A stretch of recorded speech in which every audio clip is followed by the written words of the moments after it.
All right, so turn to the book of Ecclesiastes. If you can find Psalms and Proverbs, you're really close. It's after Proverbs. We've been in this book for a few weeks now, and we're just going to continue where we've been. Ecclesiastes chapter 4. I'm just going to give you a little bit of background in case you haven't been with us, and to remind us because it's been a couple weeks. Ecclesiastes chapter 4 says this.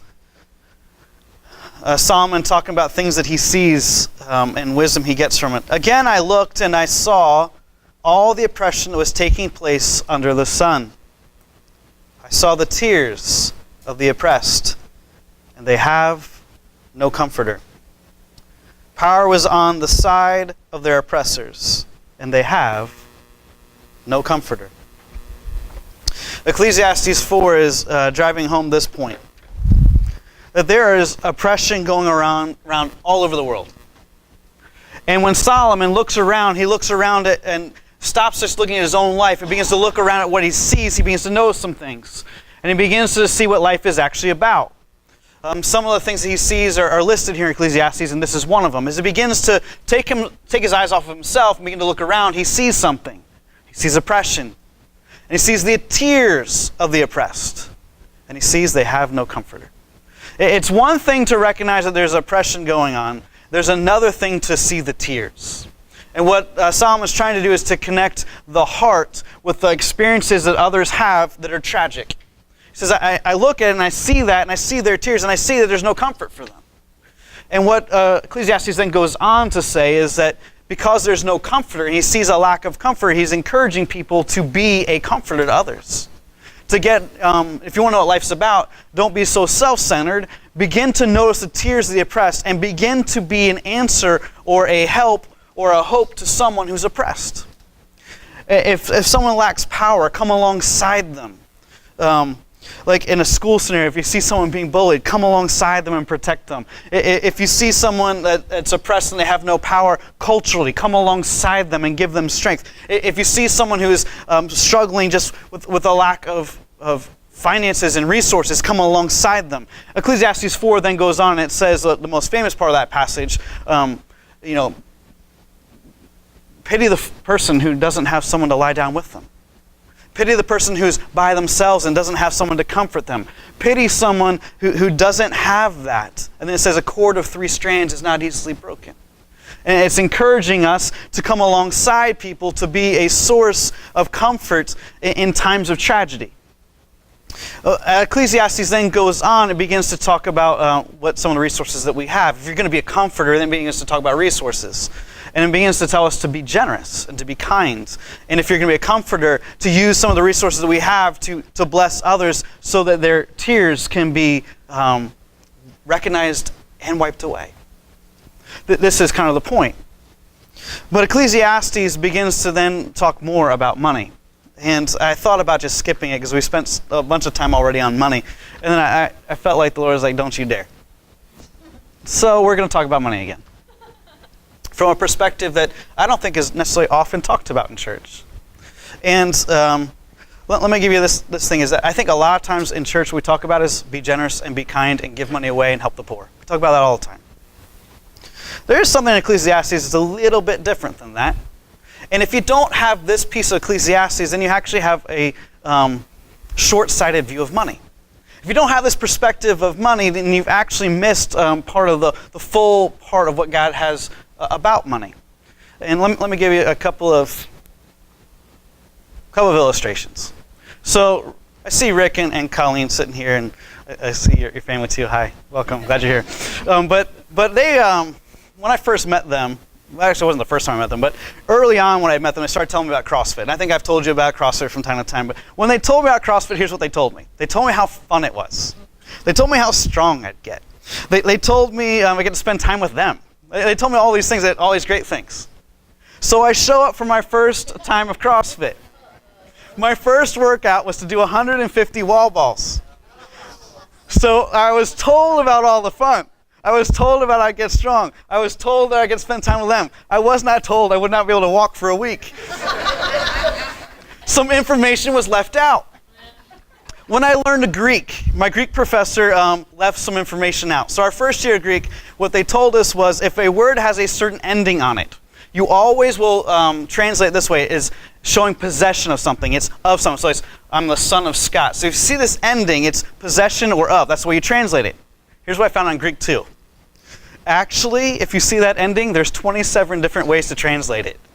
And I'm like, oh, well, that's a little bit different.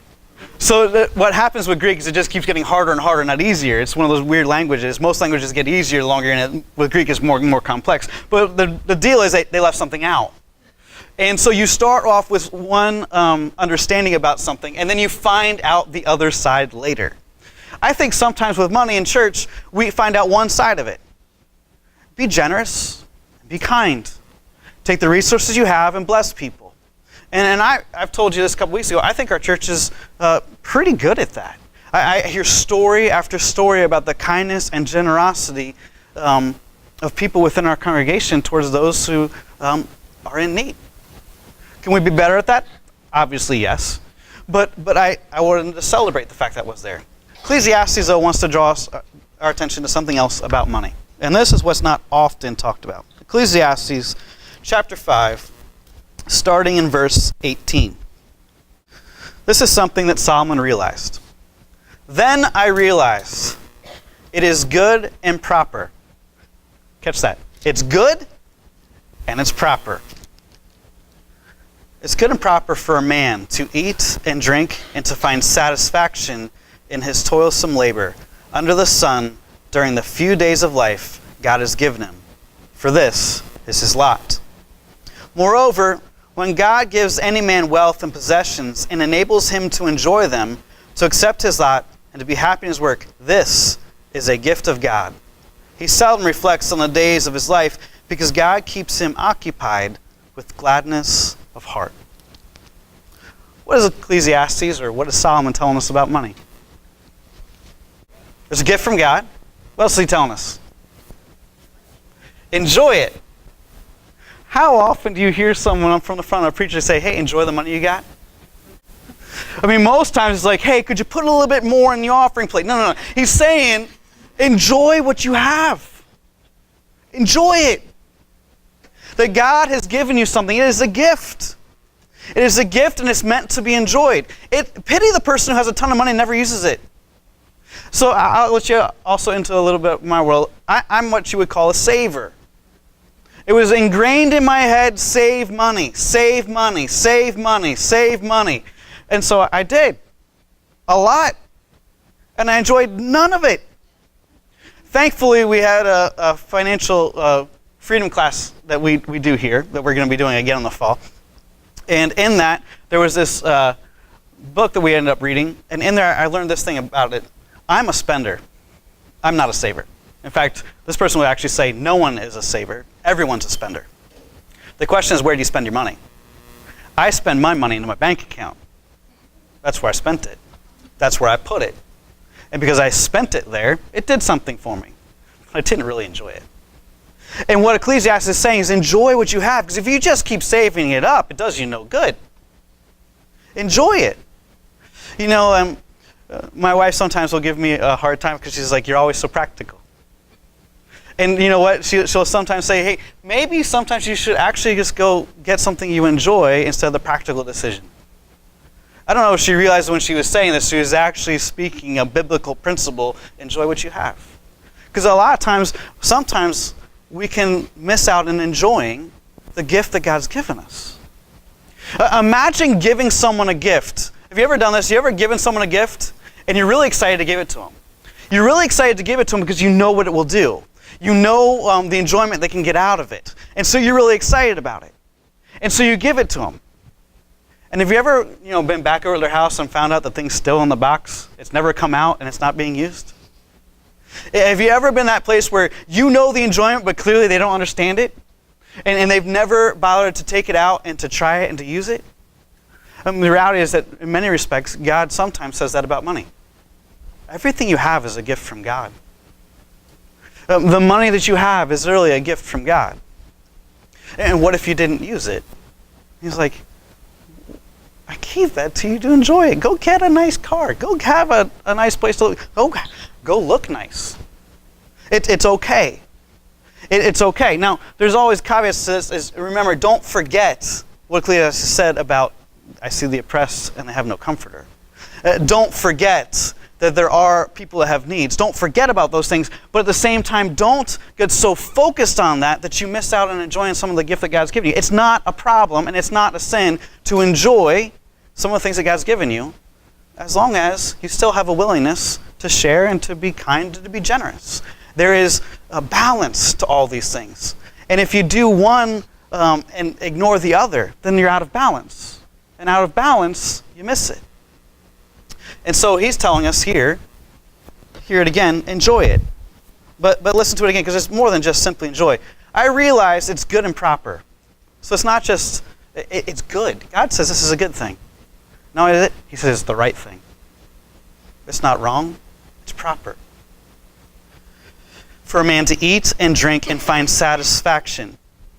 It is good and proper to be satisfied. It's good and proper to find satisfaction in the things that you have. Now, can that be abused? Absolutely. Sometimes we spend too much time talking about how it's abused rather than saying, hey, there's freedom. Enjoy it. It is good and proper for a man to eat and drink and to find satisfaction in his toilsome labor under the sun during the few days of life God has given him. Life is short. Might as well enjoy it. Well, what if you keep putting things off? And say, I'll do this tomorrow, I'll do this tomorrow. Well, tomorrow will finally come and it'll be the end of your life. Enjoy it. Don't miss it. Don't miss some of the gift that God's trying to give you. Enjoy it. I think also is don't judge someone who decides to buy a car instead of give to the poor. That person is well within their right to enjoy it. Sometimes I think we judge each other. And sometimes I think we create a culture of judgment so that really we do things out of guilt. So we see the tears and the oppressed. Did we really see the tears of the oppressed? Or did we really see the judging eyes of those around us? Sometimes our motivation is actually guilt. And sometimes our motivation is more peer pressure. And sometimes our motivation has something to do, really has nothing to do with the Lord. He's saying, I saw the tears of the oppressed. My own heart was motivated. Because my own heart was motivated out of their lack of comfort, I wanted to be a comforter for them. It wasn't other people doing it to him. He saw it himself. And then he took out of his own resources and began to bless that way. But the same thing is, someone can look at their resource and say, this is a gift from God. Thank the Lord that he's given that to me. I'm going to go get me a Jeep. That's actually a conversation we've had before. I would love a Jeep. I always go on the practical side. But, some of those things is like, enjoy it. Enjoy it, because you know what? Before you know it, your life's going to be over. Enjoy it. I see college students, you're getting ready you're studying to prepare. What are you going to do in life so you can earn some money? Whatever you do, just hear this. When you earn some money, make sure you take time to enjoy the blessing God gives you out of the income you receive. Enjoy it. It's taken me far too long to realize that. I didn't know that as a 20-year-old. As a 20-year-old, I just kept stuffing it in the bank. It did me no good. Until I realized, you know what? I'm still single, because I got married much later. I've got a bank account building, and I was like, I'm never going to travel because I want to wait until I get married to travel. And I finally woke up and go, I may never get married. I got all this money here because I've been saving and saving and saving. I'm going to Europe. And I finally started living. I started to enjoy what God had given me. And I was missing out because I was waiting. The other thing he says in here, verse 19, moreover, when God gives any man wealth and possessions, recognize that it's not a bad thing. He gives it. He gives wealth. So it's not just a little bit. He gives wealth. And he gives possessions. That's actually part of a good God. That's actually part of his character. He wants to give good things. God gives any man wealth and possessions and enables him to enjoy them. One of the things I think you could take out of here is, maybe a part of your prayer is, God, would you show me how to enjoy what you've given me? Have you ever prayed that way? Have you ever even thought to ask the Lord to show you how to enjoy it? Have you ever thought about asking the Lord to give you freedom to enjoy it? Maybe some of those times we don't enjoy things because we're hung up on certain things. Maybe ask the Lord to give us freedom to enjoy. So So moreover, when God gives any man wealth and possessions and enables him to enjoy them, to accept his lot and be happy in his work. Some people feel guilty about being rich. I actually know some. And they feel guilty about having an abundance. And one of the things that's in here about this moreover section is to accept his lot and to be happy. You know, it's okay to accept your lot. Like, I don't know why I've got all this money. I just do. I mean, some people aren't in that spot, and some people don't have any of that money. But accept your lot, whatever it is, and say, God's the one who gives it. This is what God's given me, and I'm going to rejoice in it. So that is verse 19, I think. Let me see. Yeah, 19. Moreover, when God gives any man wealth and possessions and enables him to enjoy them, to accept his lot and to be happy in his work. This is a gift of God. Yeah, ask.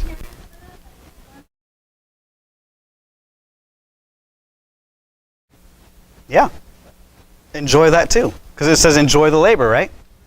Enjoy the labor that gets you the money. Enjoy it. Sometimes we go and we do jobs because someone else told us we had to. There's a guy, actually two guys. They wrote a book called Road Trip Nation. And it's a fascinating book. It's not a Christian book by any means. It's two guys in college. One grew up in a family where he's told he had to be a doctor. The other one grew up in a family where he's told he had to be a lawyer. They're both in school. They become friends, and they realize that they're both pursuing an education based on what their parents told them they had to do. And then somewhere it hit them like, maybe that's not what we want to do with our lives. And maybe that's not what it's all about. So they decided that they were going to do a road trip. And then they were like, well, how are we going to pay for our road trip? Because they're broke college students. How are we going to pay for this? But they wanted to travel the country. They decided they wanted to go interview 40 to 50 of the most successful people in America and find out how did they get successful and what was the key to it. Because they knew what their parents told them, but they wanted to hear what other people who were successful had to say. So they convinced a publisher to buy them a Winnebago so they could travel the entire country and ask all these questions. And it was really interesting. So they sat down with the people who started Nantucket Nectar. I don't know if you ever had a Nantucket Nectar. Here's how it started. I sat down and I said, how did you start? And they said, well, you know what? Over the summers when we come back from college, we just like to get out in a boat and sell some homemade juices. That's what they did in Nantucket. They just sold some juices they made in the garage. People actually liked them.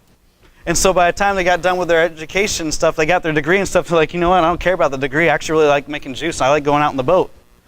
What if we did that all year instead of just the summer? That became Nantucket Nectar. They went to the guy who's credited with as the inventor of special effects. And they sat down with the guy who's credited with inventing special effects in all the movies. The first guy who really started doing it. And I said, how did you get into this field? He goes, this was his answer. Honestly, I really like making models. As a kid, just loved making models. That's all I did. And I told my parents I just want to make models. They told me you can't make any money at that. And I was like, it doesn't really matter. It's what I like doing. I'm going to make some models. So he just kept making model after model and stuff. I don't think he was selling much of anything until George Lucas walked into his office one day and says, hey, I hear you make models, and I'm making this movie called Star Wars. And I'm trying to figure out how I'm going to create all these different things on there. Is it possible? Do you think you can make some models of some different spaceships for me? And do you think we could possibly do something like this? He goes, I think I could do that. He became the guy who basically started that whole industry of special effects because he liked to make models. They talked to a lobster guy and asked him, like, how is it that you got so successful doing all this lobster catching? He goes, because it's the thing I loved. And what they found out, and they'll tell you this was true for every single person they talked to, you know what they did? They did what they loved. Because they loved it, because they enjoyed it, they were good at it. And they continued to pursue it, and they continued to put their time into it. And because of that, they found themselves enjoying life and enjoying the possessions that they had because they made the goal what they enjoyed. It's a really interesting point. Any other thoughts about that before I move us on? Okay. What you got?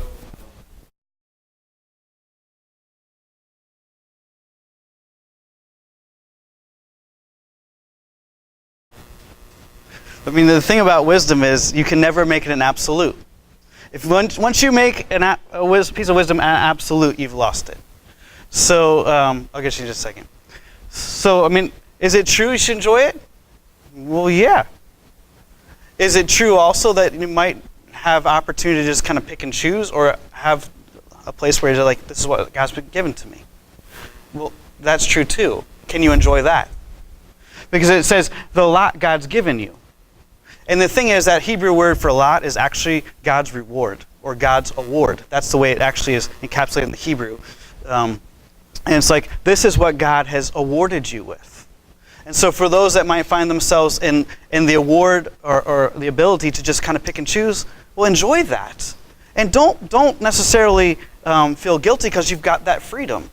And if you find yourself without that freedom, enjoy that too, because there's actually blessing in that too. And so just learning to enjoy kind of where you are and the circumstances you find yourselves in.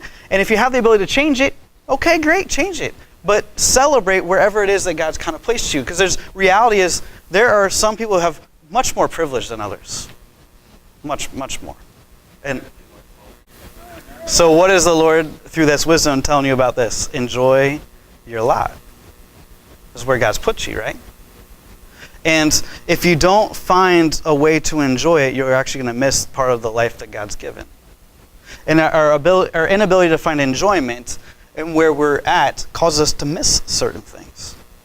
And there is joy in that. But you might have to ask the Lord, will you help me enjoy it? Help me to find out how to enjoy it. Show me where the joy is in it. There's that verse that says, the joy of the Lord is my strength. Maybe there's something else about joy that has nothing to do with the job, but the relationship with the Lord in it. But there's so many different things that can come into play on that. But you also bring up another point, which I thought of when I was going through this passage. So yeah, enjoy your job, right? I agree with you. And I don't at the same time. Okay? So I agree with her completely. You just heard me completely agree with her.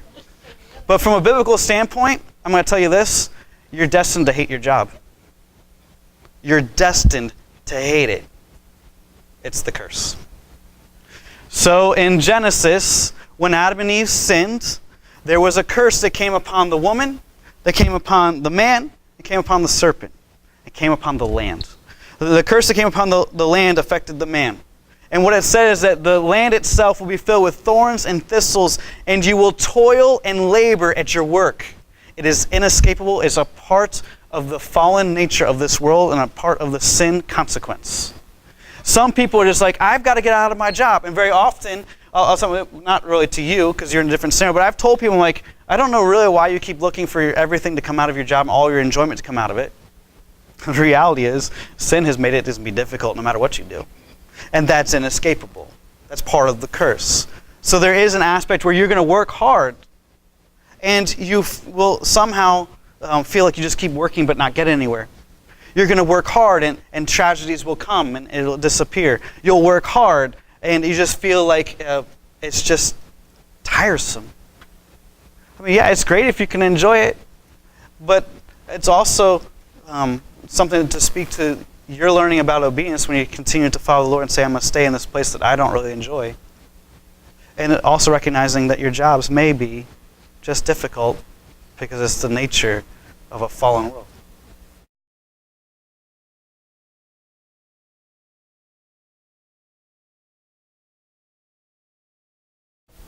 Yeah, I mean, think about that word enable.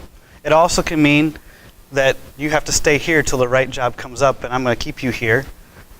And then I'm going to enable you to enjoy what you're asking for. The other thing about it is you have to ask this question, and it's not to you, it's to all of us. Do you enjoy the fruit of the job? Maybe you're actually enjoying other things about it. Maybe you're enjoying the money that you bring in. Maybe you're enjoying the home that you live in because of it. Maybe you're enjoying the car that you drive. Maybe you're enjoying the clothes that are on you. Maybe you enjoy the sporting game you got to go to or the concert you went to. Maybe there's other things that you're enjoying that the job enables you to enjoy. And so you have to look at, like, here's the thing about wisdom. The more you think about it, the more angles that come into it. When you start to look at wisdom as only an absolute, and if you look at a wisdom as being only singularly faceted, you miss it. The more you think about it, the more that you process it, the more you think about how it affects your own life, the more that God's going to show you things about it. And the more you guys talk, I love the interaction here, because the more you talk about it, the more it brings out that other facet to it. And the more you think about this passage, the reality is that for too long, we've never really been told to enjoy it. So we don't actually think about what that means or how that impacts us or all those different things. I'd encourage you, we only got 10 more minutes. I encourage you to continue to meditate on the Lord with this and say, like, hey, maybe I pray about it. God, help me to enjoy it. Or maybe it's, God, give me grace for the patience to continue to endure this so that I will enjoy something maybe later. I'm gonna push pause on that real quick because I got a couple things. If there's time, I'm gonna come back to you. Enjoy it. So Ecclesiastes is saying enjoy it in lots of different ways. Throughout the chapter, we didn't look at all of it. You won't enjoy it if you spend all your time chasing more. If you spend all your time chasing money, you'll never enjoy it because you're just chasing it. In Ecclesiastes chapter 5, verse 10, here's what it says. Whoever loves money never has enough, and whoever loves wealth is never satisfied with his income. You won't enjoy it if you always have to go get more. You'll work too hard. You'll make bad choices. You will walk over people. You will do all kinds of different things, and you won't enjoy it. You might overinvest. You might invest in the wrong things. You won't enjoy it. You won't enjoy it if some disaster comes. Disasters wipe money out. If you didn't spend it before the disaster, you're not going to spend it on anything you enjoy. You'll miss out. You won't enjoy it. That's not to say don't save. That's not to say don't prepare for a rainy day. Don't take that and just run with it either. You got to consider all these different things. It's prudent and wise to save. It's prudent and wise to have a rainy day fund. It's prudent and wise to have something so when a disaster comes, you're okay. But if you are living in such fear and such worry, you can miss enjoying it because you oversave and you overprotect. You won't enjoy it. This is why Ecclesiastes 11:2 says this. Divide your merchandise among 7 or 8 investments, for you do not know what calamity may happen on earth. So the thing about enjoying money is to spread it out. Spread it out in the ways that it's invested to earn money, because you just don't know what's going to happen. You don't know if a hurricane's coming. You don't know if a fire's coming. You don't know if fire's coming to your house, let alone the forest. You don't know if mold's going to show up in your home. You don't know if any kind of your car breaks down. You don't know if the timing belt is going to snap like that. You don't know. And you don't know if the stock market's going to crash. You don't know if all of a sudden this company that used to be running the world called AOL is no longer really running the world. And Google's the one you want to be with now. You don't want to be all invested in AOL when Google comes along. You want to diversify. You don't know what disaster is going to come. You won't enjoy it unless you actually take wisdom with your money and just spread it out so that you always have something no matter what happens. Don't let a disaster cause you to not enjoy what you have. You won't enjoy it if you spend all your time and energy worrying about how to protect it. You'll miss it. Worry and fear will rob you. Verses 12 and 14 kind of say that. Verse 12 says this, the sleep of a laborer is sweet, whether he eats little or much, but the abundance of a rich man permits him no sleep. It's kind of saying is that the rich man really worries about everything. He has more to worry about. He's got a bigger house. He's got a faster car. He's got this. He's got that. A lot of things can go wrong. I used to like the cars that didn't have all the gadgets in them because you could fix them. I used to like the ones that didn't have all that computer stuff in it because very little went wrong with them. But now everything can go wrong. You get a better car, it's a bigger headache. The sleep of labor is sweet, whether he eats little or much, because he really just doesn't have much to worry about. Doesn't care if he has little, doesn't care if he has much. He knows he always has enough to get by. His sleep is sweet. But the abundance of the rich man permits him no sleep. Verse 14 says, or wealth lost through some misfortune. You can lose it. But the reality is, don't spend all your time worrying about losing it. And the person who wants to go get more and more and more, the reality is at some point you might lose it anyway. Don't spend all your time worrying about it. Jesus says this way, who of you by worrying can add a single hour to his life? Now Jesus didn't say this, but I think he inferred it. You certainly can lose an hour. Who of you by worrying can add an hour to his life? That's what Jesus said. I think he's inferring every hour you spend worrying about it is an hour you lost. You will lose life if you live it worrying. I had a friend recently who sent me a text message, and he was really worried about something was going to happen, and had a whole bunch of us praying about it. And then everything went amazingly well. Here's his text message back to me. My worry was needless. He's just like, I wasted all that time worrying, and it was great. You won't enjoy it if you don't protect for the end of life and your offspring. If you aren't setting some money aside, you still won't enjoy it. There's lots of people who spend money so much, by the time they get to the end of their life, they're still working. They're still working. And people that really are of retirement age and can't retire because they made poor choices at the beginning. They enjoyed too much. See, it's all about balance. If you enjoy it too much, you will pay a price later. So the reality is that you won't enjoy it if you don't protect some of it for the end of life. What the verse says in Ecclesiastes is, verse 14, or wealth lost through some misfortune, so that when he has a son, there's nothing left for him. Part of enjoying it is the ability to give. It's actually an enjoyable thing to be able to say, hey, I've got plenty. I want to give this to you, and I want to watch you enjoy it. There's enjoyment in that. You won't enjoy it if you don't protect some for the end of life of your offspring. You won't enjoy it if you only spend it on yourself. You won't enjoy it if your whole goal is to build wealth throughout life, waiting to enjoy it. You can't take it with you. You ever seen that bumper sticker that says, he who dies with the most toys still dies? I like that one. I mean, that's that phrase, he who dies with the most toys wins, is what we think, right? No. He who dies with the most toys still dies. Ecclesiastes says this too. Is that your life is short and you will die. And it says it this way in Ecclesiastes, naked you come into the world and naked you will go out. You can't take any of it with you. You can't take anything with you. So might as well enjoy what provision God has for you here. But at the same time, there's a completely different provision God has for you there. For those that place their faith in Jesus. For those who place their faith in Jesus, he is their salvation, the payment for their sins, and is the one who saves their soul. There is a different reward for a different land and a different season. And Jesus puts it this way. He says, store up treasures in heaven where moth and rust cannot destroy. That's the way he puts it. And he says, yeah, I mean, you want to enjoy it here, but at the same time, don't enjoy it so much that you're not storing up treasure in the right place. You want to store up treasure there too. Now, how do you do that? How do you store up treasure there as well as enjoy the stuff that's here? There's freedom in enjoying, but at the same time, still be kind and generous. Still be listening to the Lord, recognizing that everything you have comes from God. Everything you have comes from him. There's not a single thing you have that didn't.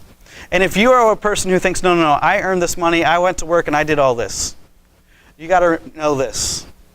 The breath you have in your lungs came from God.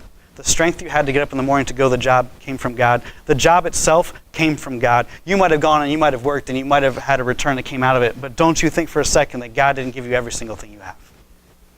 Every single thing that I have and every single thing you have comes from him. With that, how do you want to use it? How do you want to use the resources God's given you? You should have the freedom to enjoy it in moderation. And you should have the freedom and the encouragement to share it. You should have the freedom and the encouragement to bless others. You should have the freedom and encouragement to listen to the Lord and say, what should I do with this? You gave it to me. You should be encouraged to listen to the Lord and say, this was yours first. How should I use this?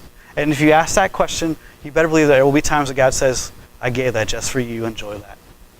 And there'll be other times where God says, I knew this disaster was coming and I put that in your hands because I knew you were generous. And I knew that this person over there was going to need it. So I didn't give it to them because they're stingy. I gave it to you. Please bless people who are hurting. I see the tears of the oppressed, and they have my church, the comforter, my hands and my feet. You have to ask, God, this is a resource you've given me. What do I do with it? How do you want me to use it? When you begin to ask that question, have the freedom to enjoy and the freedom to bless. The freedom to save and the freedom to prepare. The freedom to have something for those who come after you. And it's not wrong. It's not wrong to be saving up for your children, even if you see some poor over there. Jesus said this, you'll always have the poor. You will always have the poor. Jesus didn't heal every single person, and people wonder why.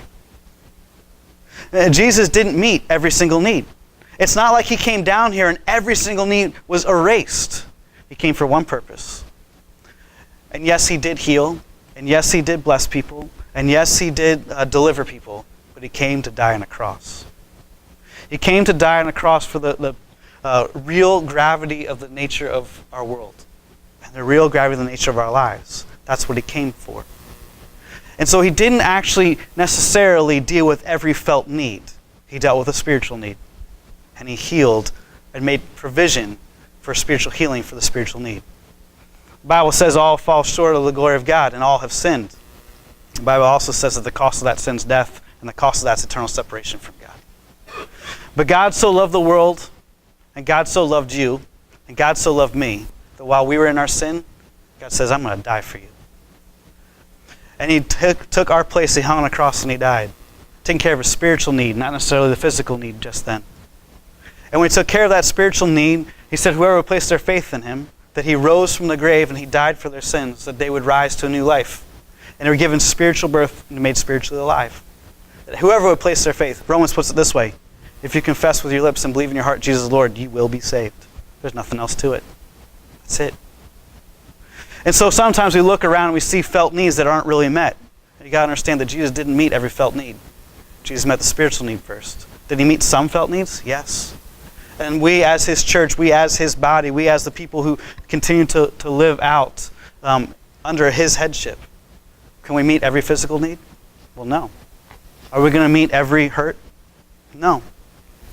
But we have an answer for the spiritual problem, and we can meet felt needs the same way Jesus did.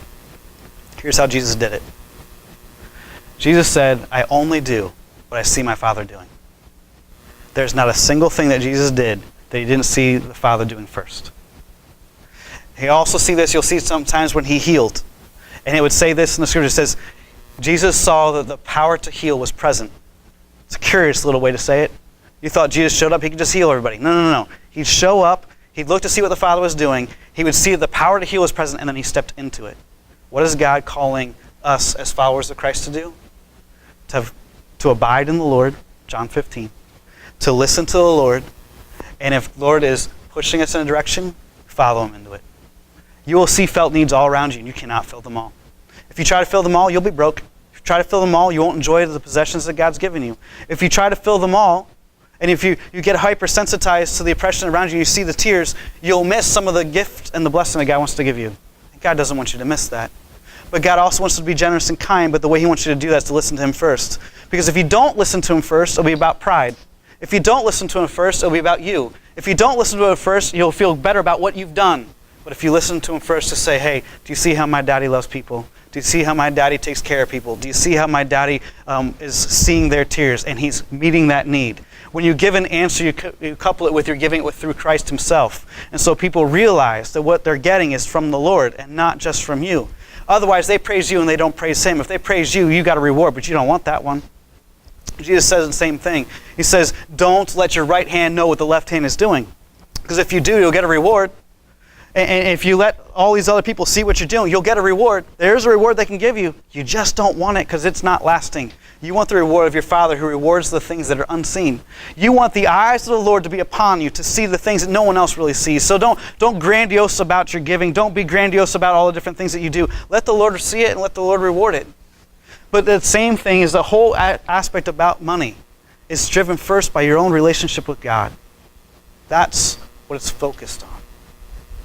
And God will want you to enjoy things. And God will want you to bless people. And God will want really primarily to be in relationship with you. And he wants to experience life with you. He wants to experience life with you in a job that's hard. He wants to experience life with you in a job that's like your dream. He wants to experience life with you when things are amazingly well and when things struggle and everything in between. He wants to enjoy relationship with you because that's why he died. He didn't die for any other reason, but he said, I want you in my life. That's what I want. He loves you so much. And he demonstrated, he stretched out his arms and he died. This is what he wants. You're not performing for him. You're not doing things for him. You're not doing things for yourself to feel better about yourself. You are actually just saying, you love me, I'm in a relationship with you, what are we doing today? If you are living in connection with the Father, in connection with the Son, in connection with the Spirit, he will guide you every day of your life. And if you ask him what to do, the different things then you might hear this. It's not about what you do. It's about what we do. We did a 5 minutes of silence. This is the last thing I'm going to say. We did 5 minutes of silence several weeks ago. And it was before I left on my mandatory gotta go, get away, sabbatical to go right. And so for our family time, we did 5 minutes of silence. I didn't share with you what I heard in my 5 minutes of silence, but here's what I heard. The Lord says to me, I'm excited to go right with you. That's what I heard. I'm going to write a book. And God's like, I'm excited to go right with you. See, it's not about writing a book. He's excited about me and him connecting together and writing something together. God can do whatever he wants with it. I don't know if he's going to do anything with it. But we just went away and we wrote. What does God want to do with you? What is God excited to do with you? I mean, I look at you, you're a real estate agent, right? People don't have homes, or people get themselves in lots of trouble if they don't come alongside someone who knows what they're doing. And with that, God is actually protecting people. And God is guiding people through that. And the two of you get to do that together. I mean, that's true for everybody around the room, the different things that you do. God trains me through the Johnsons. Spiritually, physically, and even just in friendship. All the time. And that's the thing. Go deep in your relationship with the Lord. But don't miss that God might want you to actually enjoy the gift he's given you. But don't enjoy it so much that you don't also be generous and kind. Live in balance. The same token, wisdom is not absolute. You have to ask, does this apply in this scenario? And you have to continue to meditate on it, because you'll see different sides of it, and you might see different sides of it because you're in a different state of life later, and so you see a different way then too. Keep coming back to it. These are some of the things that God says about money. Do you know that God cares about money this much? There's 1,500 verses about it. 1,500. That is a lot of verses about money. God cares about it. With that, rise to your feet.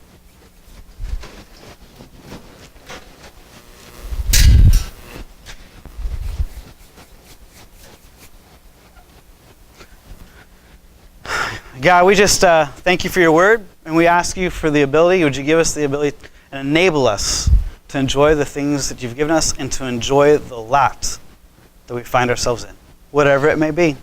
We just ask you for a supernatural extension of your grace in those areas of our lives. In Jesus' name, amen.